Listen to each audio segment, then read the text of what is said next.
If you've heard about the new Next Gen cases but are wondering how they work, you're in the right place. Today, we're going to look at one of the many Next Gen cases available in the My Mastery app.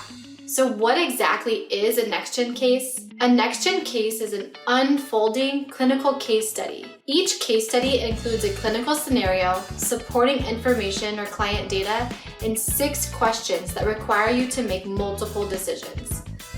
Let's take a look at this case here. Okay, so you can see that on the left side of the screen, there is clinical data tabs that you can click on and expand to get the client information that you need. And on the right-hand side of the screen is the question itself.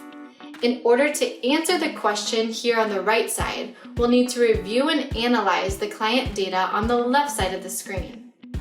It's important to know that as you move through the case study, additional clinical data may populate as the client's status evolves or changes.